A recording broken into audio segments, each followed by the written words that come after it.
보통 이제 이게 가치 투자하시는 분들이 이제 개별 기업에 대한 연구를 많이 하니까 뭐 가치 투자자는 뭐 시장 흐름에 뭐 무심하다 뭐 이렇게 생각할 수도 있지만 뭐 투자의 원칙이라는 게 뭐 가치 투자라고 예외는 아닐 테니까 분명히 이제 대표님도 시장 흐름에 민감하게 좀 보고 계실 것 같아요. 코로나 사태로서 이제 우리나라 지수가 뭐 2,000에서 1,400까지 이렇게 떨어지는 급락시키는 전 세계 주식시장이 급락시킨 장세가 있었고, 급락이라는 것은 세계 경제가 이제 침체될 우려가 있기 때문에 침체를 막기 위해서 금리를 과도하게 많이 내립니다. 과도하게 내린다는 얘기는 돈을 많이 푼다는 얘기예요. 예. 그래서 이때는 V자 반등을 합니다. 예. 그래서 이제 이번에도 이제 코로나 사태가 1,400까지 빠졌다가 3,000까지 급등하는 예. V자 반등 현상이 있었고요. 이건 매번 반복되는 현상이고요. 그러면 이때는 이제 인플레이션 압력도 받고 이제 버블 상태고 비싸지고, 그러니까 비싸진 건 또 악재고 빠지기 시작하고 긴축을 하기 시작합니다. 그래서 예. 긴축한다는 얘기는 금리를 인상하기 시작하고. 지금이 그 단계죠. 예, 지금이 그 단계죠. 그래서 이때는 V자 반등이 아니고 U자, 이렇게 급락했다가 횡보하는. 그러니까 오랫동안 U자도 이제 이렇게 바닥이 긴 그런 횡보 기간이 길고, 그래서 그 횡보 기간이 긴. 그런데 이제 이때는 이제 고평가되어 있던 성장주들이 많이 빠지고 급락하고, 예. 대신 이제 가치주들이 이때 이제 V자 반등할 때는 이제 가치주들이 홀대를 받아요. 시장은 올라가는데 가치주는 못 오르는, 시장 대비 언더퍼폼하는, 그래서 가치주를 다 버리는, 그래서 극단적으로 싸지는 현상이 나오고, 근데 이제 고점에서는 이제 V자 반등 고점에서는 성장주들이 많이 오르니까는 가치주는 이때 싼 상태죠. 그러니까 비싼 거는 악재, 싼 건 호재가 발동돼 갖고 가치주들이 이제 이때 이제 서서히 수익이 좋게 나오고 있고 진가를 발휘하기 예, 시작하는군요. 그래서 이게 오랫동안 장기간 가치주가 이제 대세 상승하는 오랫동안 올라오는 현상이 나오는데 지금 이제 그래서 이제 사람들이 힘들어하는 게 직전에 V자 반등을 기억하고 있어요. 기억하고 있는데 V자 반등이 아니라 U자 반등이가 힘들어하고 지치게 하는 게 이제 10년마다 똑같은 현상이 나오고 있고요. 21년도 이제 20년도에 가치주가 수익을 잘 못 냈다면 21년도부터는 수익을 잘 냈어요. 저도 그렇지만 가치주 펀드들이 보통 한 40% 정도 아웃퍼폼하고 지금도 한 10% 이상 아웃퍼폼하고 예. 있는데 그거는 이제 가치주가 성장주보다는 지금 좋고 그래서 서서히 이동하는 중인데 성장주는 급격하게 화려하게 오르지만은 가치주는 이제 지루하게 오르는지 잘 모르게 꾸준히 오르는 현상인데 사람들이 잘 못 느끼지만 지금 현재 그런 장세들. 그래서 성장주에서 가치주로 자금 이동하는 시기고 지금 지수만 보면은 또 성장주 하는 사람들은 굉장히 힘들고 지루한 그런 장세다 이렇게 보고 있습니다. 이게 가치주장이 됐다 하면 보통 그게 어느 정도 갑니까, 경험상? 기간이. 이제 성장주의 쏠림 현상이 어느 정도냐에 따라 다른데요. 성장주의 쏠림 현상이 2년 이상 지속되면은 그건 상당히 긴 거거든요. 성장주라는 건 화려하기 때문에 2년 이상이면 상당히 IT 버블 같은 게 2년 정도 진행됐다 보면은 그러면은 이제 가치 전선 시대 10년 이상 지속되는 그러니까 상당 기간 예. 가치 주장이 이제 유지가 될 거로 보시네요. 예. 자, 그렇다면 지금이 오히려 이제 사실은 이제 주가 떨어지고 그러니까 사람들이 많이 실망해서 지금 뭐 주식을 하니 많이 이제 그러고 있단 말이에요. 예. 근데 오히려 이제 투자를 시작하거나 또 기존에 투자를 해오던 분들 중에도 여력이 있으시면 또 투자를 더 늘려갈 시기라고 생각을 하시는 겁니까? 네. 지금은 어떻게 보면 성장주의 쏠림 현상이 있었기 때문에 싼 주식이 사람들이 표현을 그렇게 하죠. 이제 말도 안 되게 싸다, 극단적으로 싸다 이런 주식이 아주 널려 있습니다. 그래서 예. 이런 주식은 역사적 경험에서 보면 항상 오랫동안 꾸준히 올라가는 그런 현상이 나옵니다. 그래서 매우 싼 것이 가장 큰 호재. 예. 이런 것이 작동하기 시작합니다. 그래서 지금이 이제 나중에 뒤에서 시간 나면 설명드리겠습니다만, 미국 73년, 74년도랑 매우 비슷한데, 예. 이제 워렌 버핏 라이브라는 책이 있습니다. 워렌 버핏 라이브라는 것은 워렌 버핏이 주주총회에서 이제 주주들하고 이제 질의응답하는데, 이제 어떤 주주가 그런 질문을 했어요. 인생에 있어서 주식 투자하기에 가장 좋은 시점이 언제냐. 예. 그러니까 수익 내기 가장 좋은 시점이 언제였냐라고 하니까 73년도와 74년도다. 이렇게 표현합니다. 그러니까 찰리 멍가 옆에서 그렇지만은 73년도가 다시 올 때까지는 기다리지 않겠다. 그때까지 기다리겠다는 영국이 못 살 테니까 그냥 주식이 싸면 그냥 분할 매수하라. 뭐 이렇게 찰리 멍가에서 옆에서 그런 답변을 해주는데 지금이 이제 우리나라가 이제 73년, 74년도와 매우 유사하고요. 그래서 이제 73년도 같은 경우는 뒤에서 저기지만 쏠림 현상이 그 미국 주시장에서 그때까지 그 2000년도까지 가장 길었던, 그러니까 68년도부터 72년도까지 쏠림 현상이 심했고, 그래서 가치주에 대한 무용론이 팽배하고, 아직도 가치 투자합니까? 뭐 이런, 그런 상태에서 매우 쌌기 때문에, 지금 그래서 이제 그 성장주나 비싼 주식보다는 싼 주식, 말도 안 되게 싼 주식이 널려 있는데 그런 주식을 지금 분할 매수하는 거예요. 인플레이션이라는 게 어느 정도, 어떻게 될지 어느 정도 충격을 줄지 모르지만 이미 그 상당히 반영돼 있다. 인플레이션이 주가 많이 빠져 있고, 그래서 더 많이 빠질 수 있지만은 74년도에 분할 매수한 것이 워렌 버핏한테도 가장 큰 수익이 됐고 가치 투자자들한테 가장 큰 시세를 냈듯이 지금 분할 매수해서 5년, 10년에 뒤돌아보면 이때가 가장 좋은 시점이다 이렇게 생각될 겁니다. 흔히 그 니프티 50 예. 시기라고 하는 겁니까? 예. 이제 우리 시장이 지금 어떻게 보면은 니프티 50 때와 이제 유사하다 이렇게 보시는 것 같아요. 뭐 인플레이션 압력이 있죠. 중앙은행 긴축, 전쟁 벌어졌지, 원자재 가격이 급등하지, 빅테크는 지금 급락하고 있고요. 이게 이제 70년대 미국 시장하고 유사하다는 이제 말씀을 해주셨는데, 그렇다면은 이게 뭐 미국 주식시장 뭐 120년 그 역사에서 우리는 뭘 배워야 되는 겁니까? 그러니까 지금 이제 많은 사람들이 70년대와 그 거시 경제 환경도 비슷하고 주식시장 환경도 비슷하고, 특히 이제 주식시장을 둘러싼 환경 우리나라 매우 유사합니다. 다른 나라보다도. 그러니까 미국 연준의장 파월도 70년대와 비교해서 어떻게 극복할 거냐라는 것을, 그래서 정책을 70년대 배워서 하겠다라고 하듯이. 근데 이제 그 니프티 50 장세의 특징이라고 하면 성장주 폭락. 그러니까 그때는 이제 그 시가총액 상위 50 종목이죠. 미국의 빅테크 같은 종목들이 폭락하고, 대신에 이제 그 반대 쪽에 있었던 가치주들은 15년 동안 대세 상승하는 그런 현상이 나왔고, 그래서 이때 이제 그 큰 교훈, 배워야 될 교훈이 그 예일 대학에서 그 발표를 합니다. 예일 대학이 이제 그 발표를 하게 된 동기가 이제 포드 재단 기금이 주식형 펀드에 이제 그 투자를 해서 큰 손실을 냈어요. 그 당시에요. 예. 74년도 큰 손실을 내서 이거 우리 뭐가 문제가 있는지, 우리 기금 만들어서 20년 지났는데 20년 동안 돈을 벌어본 적이 없다. 그래서 예일대 교수한테 뭐가 잘못됐는지 반성해서 앞으로 돈을 벌기 위해서는 어떻게 해야 되는지 분석 좀 해달라 의뢰를 합니다. 그래서 예일대학 교수들이 그거 보고, 그럼 여긴 그나마 다행히 20년 동안 그랬네. 우리 예일대학 기금은 70년 동안 돈을 벌어본 적이 없다. 그래서 이제 분석을 합니다. 그래서 이 포드재단 기금하고 예일대학 갖고 했더니 과거에 누가 좋다더라, 어디 수익이 많다, 이 주식이 좋다더라. 그러면 언론이나 어디서 그때 IBM이 좋다, 코카콜라가 좋다, 이게 이제 니프티 50 종목인데, 제록스 이런 종목에 우르르 쫓아다니고, 여기 우르르 쫓아다니고 하니까 돈을 못 벌더라. 그냥 반대를 해보자. 그래서 이게 쏠림이라고 하잖아요. 쏠림과 반대를 하는 게 돈을 버는 방법일 수도 있겠다라고 해서 이제 반성문을 냅니다. 포드 재단하고 예일대가 반성. 우린 과거에 이렇게 쏠려다니까 돈을 계속 잃기만 했다. 근데 우리를 한번 지켜봐 달라. 쏠림과 반대로 하면 어떻게 되는지 지켜봐 달라. 그래서 지금 그때부터 한 50년이 지났잖아요. 50년이 지났는데 예일대학의 성과가 제일 좋아요. 예. 그래서 이제 120년 역사에서 보면은 쏠림은 돈을 잃는 방법이다. 워렌 버핏은 이제 거지가 되는 방법이다 이렇게 표현했어요. 지금 이제 성장주에서 가치주로의 대전환, 그거 뭐 그레이트 로테이션 이렇게 얘기하더라고요. 여기에 대해서 많이 이제 말씀해 주셨는데, 왜 그런 전환이 일어납니까?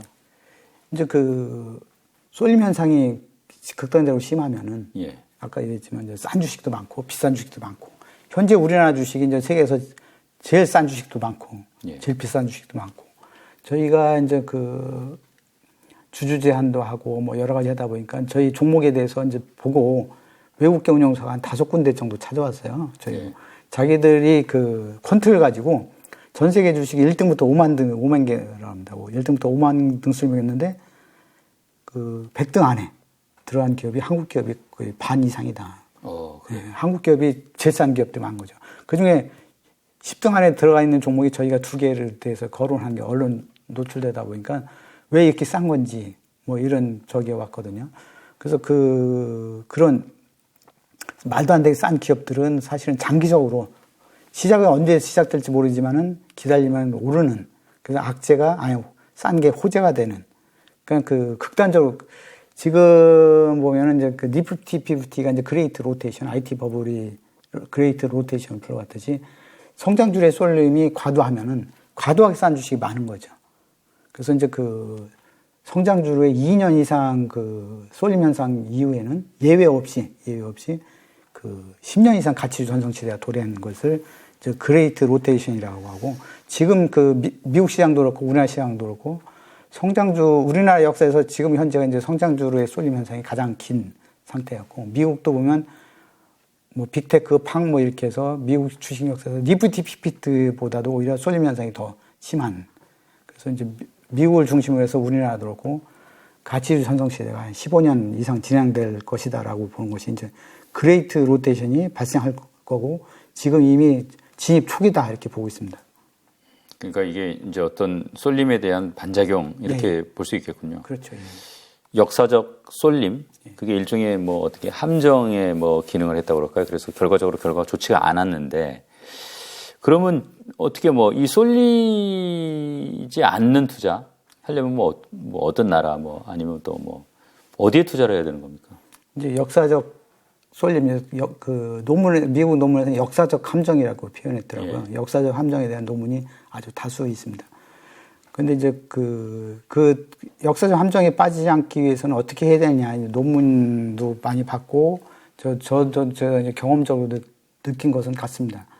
그래서 이제 그쪽에서 보면 10년 사이클을 보고, 10년이라고 하면 길게 느낄 수도 있지만은, 이런 학자나 뭐 오랫동안 투자하는 사람들은 10년은 되게 단기적이다. 10년 사이클이라는 것은 이제 한 면만 10년 동안 오르고 10년 동안 빠지고 10년 동안 올랐다 10년 동안 행복하고 이런 현상들이 많이 있는데, 그렇기 때문에 10년만 데이터만 가지고 투자하는 것은 많이 오른 지역만 보고, 또 많이 떨어진 지역이 많이 올랐으니까 여기 투자해, 많이 떨어지니까 여기 빠져나와야 돼, 이런 판단을 하게 되는 게 역사적 함정에 빠지는 거고, 그래서 역사적 함정에 빠지지 않기 위해서는 최소한 20년 사이클을 봐야 된다. 20년간에, 그래서 전체를 보고, 오르고 상승하고 하락한 건 전체를 보고, 그러면 어디에 투자할 거냐 답이 나온다라는 것이 이제 그 쏠림의 함정에서 벗어날 수 있는 길인데, 그래서 이제 많은 투자자들이 10년 동안 많이 오른 지역에서 찾아서 돈을 회수해서 많이 빠진 지역에 투자하는 것이 돈을 버는 가장 좋은 길이다 정도다 이렇게 표현하고 있는데, 예를 들면은 80년대부터 보면요, 80년대는 한국하고 일본 시장이 많이 올랐습니다. 예. 미국 시장은 덜 화려했죠. 덜 올랐죠. 근데 대신 이제 90년대 일본은 많이 빠졌고, 한국은 그나마 박스권에 있었고, 예. 근데 미국은 많이 올랐어요. 90년대. 그래서 이제 80년대는 한국이나 일본 같은 데 투자했는데, 그때 계속 주다가 한국에 일본에 있다가 힘들어지고, 90년대는 미국에 있다가, 근데 이제 2000년대 들어오면은 2000년대 이제 미국은 박스권에 있었어요. 근데 한국하고 중국하고 이런 이머징들이 많이 올랐죠. 우리나라 많이 올랐죠. 근데 2010년도에 보면 미국, 일본, 유럽 주식이 많이 올랐고, 이머징, 중국, 한국 주식들은 박스권에 있었어요. 예. 그러니까 10년 단위로 이렇게, 미국도 지금 화려한 것 같지만 10년 동안 이렇게 오르고 10년 동안 행보하고, 오르고 10년 동안 행보하고 이런 현상입니다. 근데 많이 올랐다고 쫓아서 10년 동안 행보하면 되게 힘들어지죠. 예. 그래서 이제 지금부터 10년 전인 2012년도를 되돌아가서 생각해 보면, 그때 이제 한국 주식하고 중국 주식이 되게 화려했었어요. 네. 그래서 이제 브릭스 펀드니 뭐니 하고, 중국 주식 또는 브라질 펀드 뭐 이런 데 투자하는 펀드들이 대유행이었고, 미국 주식에 투자하는 펀드는 거의 없었어요. 우리나라 국민연금을 비롯해서 거의 대부분이 미국에 거의 매우 적게 투자하고 있었고, 예. 근데 이제 지금 2010년대 10년 동안 많이 오르다 보니까, 미국 주식이 답이다. 미장 가자. 막 이렇게 돼 있는데, 그때 이제 10년 전에 슬기롭고 지혜로운 사람은 뭐냐면, 한국 주식이나 중국 주식에 빠져서 거기서 찾아서 미국 주식으로 교체하는 것이 슬기로운, 지혜로운 행동이었듯이, 지금도 보면은 미국 주식이 10년 동안 올랐기 때문에 비싸죠. 예. 상당히 비싸기 때문에 미국 주식에 돈 벌 가능성은 적다. 근데 10년 동안 박스권에 있는, 우리나라 기업들이 열심히 활동해서 좋아지고 있음에도 불구하고 10년 동안 안 오른 한국 주식은 10년 동안 오를 가능성이 많다. 그래서 2012년도에 미국 주식을 선택했듯이 지금은 2022년도에는 한국 주식, 미국 주식보다는 한국 주식을 선택하는 것이 지혜로운 행동이다. 이렇게 보고 있습니다. 자, 그렇다면 어쨌든 이 진흙 속에 있는 진주를 발굴을 해내야 되는데, 유망한 종목 선정하는 기준 좀 알려주세요. ROE와 PBR이 두 가지 변수인데, 요즘은 이제 ROE와 ROIC를 같이 보고 있고요. PBR하고 EV, EBITDA를 보고 있는데 저는 이제 ROIC, 이제 코로나 사태나 인플레이션화에서 가장 더 좋은 것은 ROIC다라고 보고 있고 PBR보다는 EV, EBITD를 보고 있기 때문에 그래서 이제 ROIC가 높은 기업을 두 가지로 합니다. 그 위쪽에 있는 ROI 높은 쪽을 굿 기업, 훌륭한 기업, 그리고 아래쪽에 있는 기업을 푸어, 그냥 그런 기업, 그저 그런 기업을 보고 있고, 그 다음에 PBR이 낮은 기업, 왼쪽에 있는 영역을 PBR이 낮은 게 싼, 칩. 그 PBR이 높은 쪽을 이제 그 오른쪽에 있는 영역을 익스펜시브 해서 네 가지 영역으로 나누죠. 네 가지 영역으로 나눠서 굿앤 칩. 이걸 갖다가 훌륭한 근데 싼 기업. 그래서 대박주라고 표현하고요. 굿앤 익스펜시브. 그러니까 개인들이 가장 많이 가 있는 기업은 굿앤 익스펜시브입니다. 그래서 여기는 그 성장주 이렇게 표현합니다. 비싼 주식들이 많은. 그리고 푸어앤 익스펜시브는 이제 쪽박주 표현하고 푸앤 칩은 이제 가치주 이렇게 표현해요. 가치주도 이제 굿앤 칩하고 푸앤 칩. 그래서 가치주에 있는 영역에 있는 주식은 밑에 이제 그 솔리모스 네 가지 막대 그래프를 보시면은 이제 까만 선이 원금 수준이라고 보고 굿앤 칩의 영역에 있는 주식은 빠져도 적게 빠지는 내가 실수해도 잃을 게 없는 채권 같은 주식이다. 그러니까 원금이 거의 보장되는 장기간 투자하게 되면 원금이 보장된다. 뭐 이렇게 보고 있고요. 그래서 그렇기 때문에 잘 되면 왕창 벌고 잘못돼도 잃을 게 없는. 그래서 그 복리의 마법이 존재하는 그 영역이 이제 굿앤 칩 영역이고요. 지금 이제 쏠렸기 때문에 우위로 더 많이 커지는 그 기대수익이 더 커지는 그런 적이 되고요. 굿앤 익스펜시브는 잘 되면 왕창 벌고 잘못되면 왕창 잃을 수 있는. 지금 이제 소위 말하는 미국 그 대형 성장주를 갖고 계신 분이 겪고 계신 이제 그렇죠. 그 어려움이군요. 이게. 그리고 이제 그 쪽박주는 잘 돼도 벌게 벌고 없고 잘못되면 왕창 잃을 수 있는. 근데 가치주는 변동성이 작은 이런 주식입니다. 그래서 지금은 그래서 이제 굿앤 칩을 어떻게 잘 찾아서 기준을 잘 정해서 잘 찾는가 이게 그 중요할 것 같습니다. 그래서 저희는 이제 그런 굿앤 칩 기준 가지고 하고 있고요. 그런데 이제 아까 얘기했다시피 과거에 이제 기준 가지고 소팅하고 미래는 이제 경제적 해자를 가지고 판단하는데 경제적 해자를 체크하는 체크리스트가 있습니다. 그래서 이제 5가지. 지금 화면에 보이는 이 리스트군요. 많이 그 이익률 좋음에도 불구하고 다른 데서 침입할 수 없는 그 자기만의 영역을 구축하고 있는 것을 경제적 해자 튼튼하다. 그래서 이런 기업이 튼튼한지 뭐 이런 것도 체크하고 우리나라는 이제 지금 이제 미국 70년대와 동일한데 기업들이 영업 활동을 통해서 돈을 잘 벌어요. 영업 활동을 통해서 잘 번 돈을 현금을 쌓아놓고 있는 기업들이 많습니다. 그래서 예를 들면 어떤 기업은 상장할 때 ROE가 40%였는데 지금 5% 떨어졌어요. 현금이 1조가 넘다 보니까 1조가 자본이 워낙 늘어가지고. 5% 떨어지는 이런 기업들은 주주 가치가 과거엔 40% 늘어나는 훌륭한 기업이었지만은 10% 이하로 떨어진 ROE 떨어진 건 훌륭한 기업이 아니다. 그래서 이런 기업들을 체크하는. 그래서 현재는 이런 경영진이 무능한데 경영진이 생각을 바꾸고 이런 기업들이 10배, 20배 날 수 있는 기업들이 많습니다. 그래서 경영진이 생각을 바꿀 수 있는 기업들이 어디가 있는지 찾는 것도 좋은 투자 방법이 되겠고요. 이 가치 투자라는 게 이제 어떻게 보면 투자 대상 기업에 대해서 아마 깊이 있는 연구가 있어야 되는데 이 개인 투자자가 사실 그게 너무나 전문적인 영역이어서 쉽지 않아요. 그래서 이제 가치주를 주로 투자하고 할 때는 이제 간접 투자, 이제 좋은 운용사를 골라서 하는 투자도 상당히 좋은 대안이 될 수 있을 것 같아요. 그래서 좋은 운용사 고르는 기준이라고 할까요? 좀 말씀 좀 해주십시오. 가치 전성 시대, 니프티, 비프티 시대에 어떤 운용사들이 안정적으로 고수익을 달성했는지 다룬 논문들이 제가 여러 편을 봤습니다. 그래서 그걸 요약해 보면은 기준은 어떤 사람한테 맡기냐. 첫 번째 피플, 두 번째 피플 어떤 사람이 맡기냐. 그러니까 부동산 수익 첫째도 입지, 두 번째도 입지라고 하듯이. 어떤 운용사냐. 첫 번째도 사람, 두 번째 사람. 어떤 사람이 운용하고 있느냐. 그래서 이제 첫 번째는 보면 투자 기준을 잘 갖추고 있고. 그러니까 저희가 이제 굿앤 칩 투자 기준을 갖고 있는데 그런 기준이 내 마음에 드는지. 그게 이제 장기적으로 안정적인 수익을 낼 수 있는지 그 투자 기준을 잘 만들고 지키고 있는. 그리고 이런 잘 만든 투자 기준을 흔들림 없이 잘 지킬 수 있는지. 그게 이제 첫 번째 조건이고, 이런 그 투자 기준을 잘 만들고 투자 원칙을 지키는, 시장이 그 조금 흔들리더라도 흔들리지 않고 그 자기 원칙을 고수할 수 있는 그런 운용사.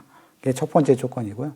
두 번째는 이제 그 큰 사이클을 한 번씩 경험을 해야 된다. 그래서 20년 이상의 사이클을 경험한 그 운용자가 지혜롭게, 그리고 경제적 해자를 꾸준히 연구해왔기 때문에 경제적 해자에 대한 판단 능력도 있고 지혜로운.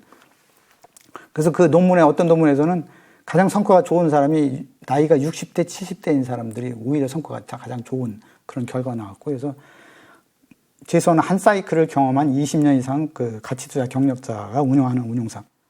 세 번째는 이제 매니저와 대주주가 같은, 이제 그 매니저가 그 자기가 운용사를 만들어 대주주한 이런 운용사가 그 원칙을 고수할 수 있습니다. 저도 이제 다른 운용사에 있을 때는 대주주가 계속 간섭하고 잔소리하고 고객이 잔소리하고 그러면 쉽게 흔들릴 수 있거든요. 근데 저도 이제 제가 대주주입니다만, 대주주일 경우에는 제가 시장이 어렵더라도 지킬 수 있는 그런 운용사. 그리고 네 번째는 이제 수익률을 자랑하지 않는 겸손한 운용사. 수익률이 좋다고 돈이 많이 몰렸다고 언론에 나오고 자랑하고 이런 운용사는 피해야 될 운용사. 이게 이제 논문에 주로 나온 내용이고요. 예. 또 하나는 그 의사결정 구조가, 어떤 의사결정 구조가 가장 적합한가 라는 것을 논문을 다루는데, 펀드 매니저를 의사결정 몇 명인가에 대해서 한 명이 하는데, 두세 명이 하는데, 네다섯 명이 하는데, 10명 이상이 하는데, 이렇게 다른 논문이 있는데, 성과가 제일 좋은 데는 한 2명 내지 3명이 의사결정한 운용사가 가장 좋았다. 이렇게 봐보고 있고요. 또 하나는 이제 PB들이, 그 PB나 증권사 기관들이 어떤 운용사가 그 성과가 좋았냐 그 발표하는 거에 보면, 임원이 됐다고, 사장이 됐다고 별도의 방에 들어가서 직원하고 그 소통이 잘 안 되는 이런 운용사는 피하고, 직원과 같은 방을 쓰는, 소통이 잘 되는 이런 운용사 찾자라는 것이 됐고요. 그래서 우리가 할 수 있는 것은 그 수익률 좋다고 찾아다니는 건 쏠림의 함정이니까는, 역사적 함정이고 쏠림의 함정이니까 이거 피하는 게 첫 번째일 것 같고요. 그래서 저희 이제 그 밸류 파트너스 홈페이지에도 이제 워렌 버핏의 그 어록 중에서 3P라고 있습니다. 올바른 생각. 그래서 투자 기준이죠. 투자 기준이 잘 돼 있는 필라소피. 그 다음에 이제 그 딥 리서치하고 경제적 해자를 잘 파악할 수 있는 프로세스가 잘 돼 있는 습관. 예. 그 프로세스 P. 그 다음에 이런 것을 잘 그 운용할 수 있는 피플. 그래서 필라소피, 프로세서, 피플을 잘 만나면, 3P를 잘 만나면 운명을 바꿀 수 있다라는 워렌 버핏의 어록이 있는데, 여기에 이제 그 운용사 선정하는데 그 핵심 사항이다라고 보시면 되겠습니다. 예, 운용사 선정할 때 좀 참고가 될 것 같습니다. 대표님, 이제 뭐 누가 뭐라고 그래도 사실은 이게 이제 인플레이션이 상당 기간 없었어요. 특히 이제 중국이 WTO 가입한 다음에 싼 이제 물건을 공급한 이후로 사실은 첫 슈퍼 인플레이션, 초인플레이션 시대인 것 같습니다. 지금이 이런 시기에 추천할 만한 뭐 투자 아이디어 어떤 게 있습니까? 이제 인플레이션 하면 이제 50년 만에 온다고 그러잖아요. 70년대 이제 인플레이션이 있었고, 지금 그때 당시와 비슷하게 물가가 상당히 높은, 그래서 이제 시장 상황도 많이 비슷하고, 그래서 그때 역사적 경험으로 70년대에 어떤 것이 인플레이션에 가장 좋은 투자 수단이었냐, 인플레이션을 해치할 수 있는 좋은 수단이었냐, 역사적 경험으로 보면 이제 구덴칩 주식에 투자하는 거, 아까 논문에서 봤죠. 여전히 구덴칩이요. 예, 구덴칩 주식이었고요.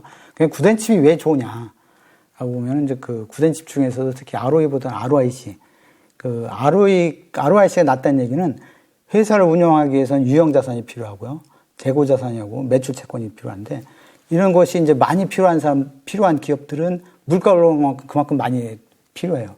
그러니까 돈을 벌어도 유형 자산에 투자해야 되고, 매출 채권을 많이 갖고 있고, 재고 자산을 많이 갖고 있어야 되면 주주에게 들어갈 몫이 적은 거죠. 그러니까 그 유형 자산이 적고, 매출 채권이 적고, 재고 자산이 적은 이런 기업들이 같은 이익이면 ROIC가 높습니다. 투자자본 대비 이익률이 높은데, 그래서 투자자본 대비 이익률을 보면 주주에게 들어가는 몫이 많죠. 그래서 배당을 많이 주거나 M&A를 하거나 새로운 신사업을 하거나 아니면 자사주 그 매입해서 소각한다든가 주주에 들어가는 몫이 많기 때문에 기왕이면 ROIC가 높은 기업이 좋고요. 그 다음에 이제 그 인플레이션에서는 일반적으로 많이 하는 것이 이제 가격 전가력. 예.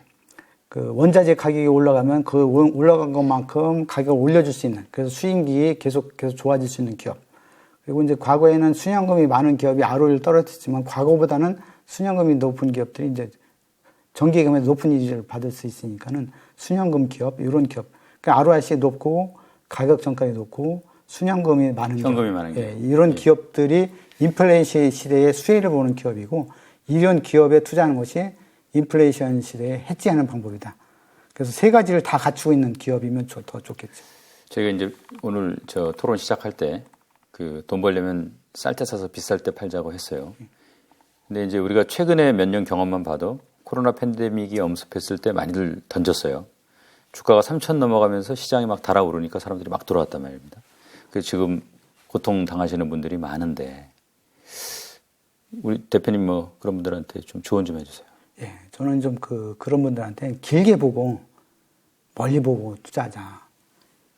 지금 단기적으로 많이 돈이 힘들고 어렵다고 해서 그러면 이런 기회에 반성도 좀 하고 투자 기준을 한번 다시 생각해서 내가 과거에 어떤 행태를 가지고 투자했는지 그것이 맞는지 반성도 하고 그래서 이번 기회에 이제 반성하면서 이제 촉촉히 젖은 긴 언덕을 발견하는 그것도 그래서 이제 내가 갈 길 찾는 시간을 두고 너무 조급해하지 말고 그런 길을 찾는 것이 좋을 것 같고요. 워렌 버핏 등 그루들도 보면 나이 60세 이후에 자산이 기하급수적으로 늘었듯이 멀리 보고 지금 조급하게 보지 멀리 보고 공부하면 될 것 같고요. 70년대 지금 당장은 70년대 미국이 걸어온 길을 공부하고 그거 알게 되면 길이 보일 것이고 투자 기준도 쉽게 마련할 수 있을 거라고 보고 있어요. 예를 들면 저희가 이제 13년도에 회사를 설립했는데 차화정이 그때 이제 버블이 꺼지면서 손실나는 분들이 보통 한 30-40% 손실나는 분들이 많이 있었거든요. 그분들이 저희 이제 주 고객들이었는데 근데 이제 구된 지배하 보니까 한 1, 2년 만에 회복된 그리고 나중에 큰 수익이 된 그런 적이 있었는데 좋은 투자 기준을 가지고 하게 되면 언젠가 기회가 오기 때문에 고통스럽고 힘든 게 어떻게 자산이 될 수 있도록 반성하고 내가 갈 수 있는 길을 다시 한번 정비할 수 있는 그런 기회를 가졌으면 좋겠습니다.